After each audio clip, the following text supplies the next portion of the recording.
Assalamualaikum warahmatullahi wabarakatuh. Perkenalkan, nama saya Dalfa Siti Fauzia. Saya dari IAT 7D. Dan di sini saya akan sedikit menjelaskan mengenai redaksi Quran Surat Al-Ahqaf ayat 15. Sebelum kita ke redaksi ayat 15, kita mengenal dulu mengenai Quran Surat Al-Ahqaf ini.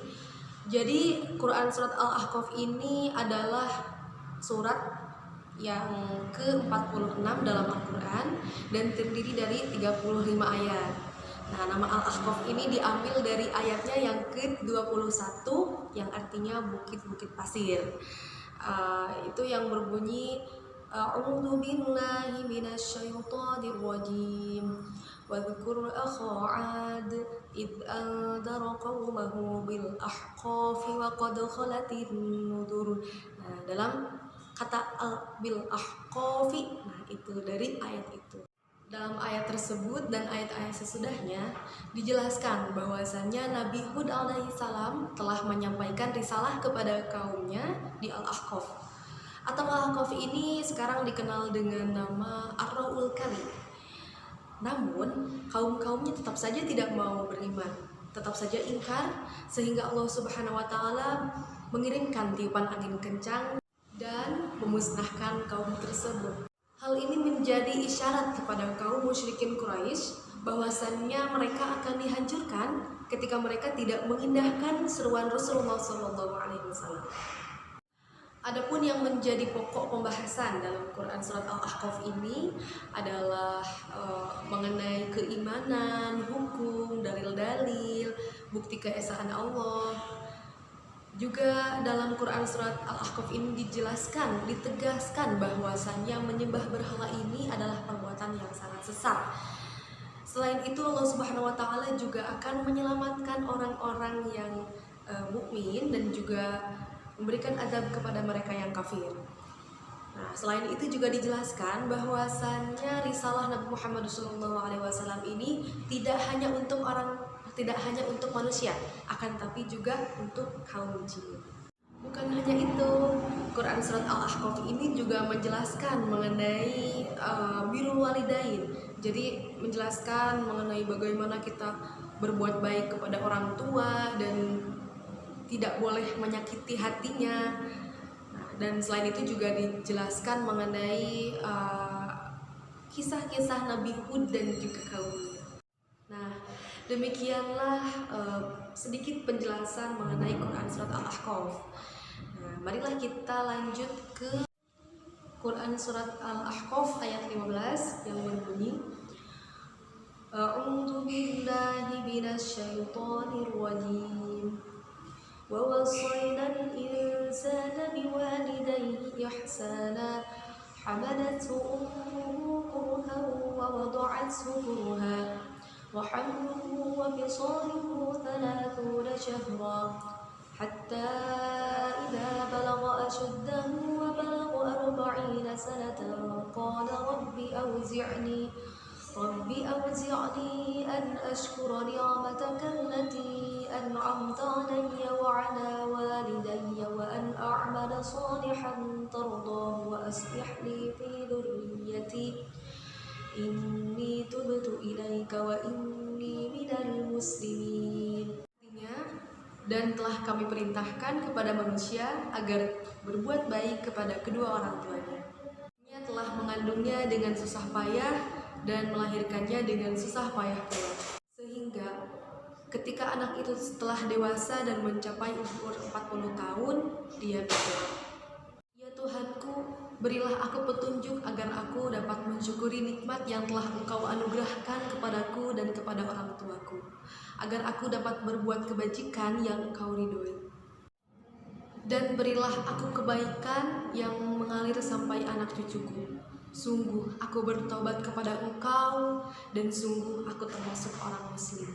Jalaluddin Asyuti, ayat tersebut berkaitan dengan peristiwa Sa'id bin Abi Waqqas. Namun beberapa riwayat menyatakan bahwasannya ayat tersebut berkaitan dengan larangan seorang orang tua untuk menyuruh anaknya memeluk agama Islam atas dasar birrul walidain. Diriwayatkan bahwasannya Hamad binti Abi Sufyan merupakan ibu dari Sa'id bin Abi Waqqas. Beliau sangat marah ketika mendengar Sa'id bin Abi Waqqas itu masuk agama Islam, sehingga beliau bersumpah tidak akan berteduh, tidak akan makan, tidak akan minum sampai Sa'id murtad kembali. Setelah berlalu 3 hari, kemudian Sa'id melaporkan peristiwa tersebut kepada baginda Rasulullah SAW. Kemudian turunlah ayat ini, wa wassaynal insana biwalidayhi ihsana hamalathu ummuhu kurha wa wada'athu kurha. Artinya, berbuat baiklah kepada orang tua. Ibunya telah mengandung dengan susah payah dan melahirkan dengan susah payah pula. Rasulullah SAW kemudian memerintahkan kepada Sa'id agar tetap berbakti kepada orang tuanya, namun tidak memenuhi permintaan ibunya. Hingga Sa'id berkata, "Wahai ibuku, seandainya engkau memiliki 100 nyawa dan nyawa itu hilang satu persatu, maka aku tidak akan meninggalkan agamaku. Maka makan atau jangan makan." Kemudian setelah itu ibunya Sa'id itu merasa bahwasannya Sa'id tidak akan meninggalkan agamanya dan beliau makan. Ibnu Abbas berpendapat bahwasannya ayat ini turun ditujukan untuk Abu Bakar. Ketika Abu Bakar As-Siddiq berusia 18 tahun dan Rasulullah SAW berusia 20 tahun. Ketika itu mereka sedang berjalan menuju Syam untuk berdagang. Kemudian mereka berteduh di bawah pohon bidara. Abu Bakar berkata, "Dia adalah Muhammad bin Abdullah bin Abdul Muttalib." Kemudian pendeta berkata, "Demi Allah, dia adalah seorang nabi. Tidak ada nabi di antara dia dan Isa. Dia adalah nabi akhir zaman." Maka tertanamlah perkataan pendeta tersebut di benak Abu Bakar. Kemudian setelah itu Abu Bakar tidak pernah meninggalkan Rasulullah SAW, baik saat beliau sedang musafir maupun beliau sedang bermukim. Ketika Rasulullah SAW berusia 40 tahun, Allah Subhanahu Wa Taala mengistimewakan kenabiannya, memuliakan kerasulannya, dan pada saat itu Abu Bakar As-Siddiq berusia 38 tahun.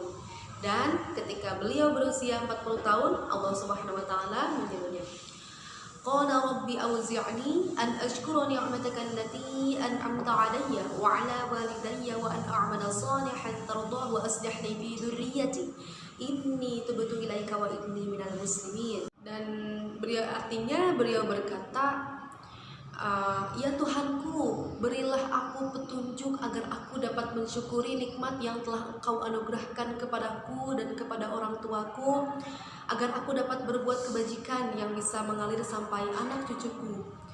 Sesungguhnya aku bertaubat kepadamu dan aku termasuk orang muslim." Nah, menurut Profesor Quraisy Shihab, ayat tersebut bisa diamalkan setiap ba'da sholat sebanyak 3 kali ya. Insya Allah kita akan menjadi hamba yang senantiasa diberikan petunjuk untuk terus bersyukur dan mensyukuri nikmat yang telah Allah anugerahkan kepada kita. Dan insya Allah pahalanya, kebaikannya akan mengalir sampai ke anak cucu kita kelak. Terima kasih, mungkin sekian dari saya. Terima kasih. Wassalamualaikum warahmatullahi wabarakatuh.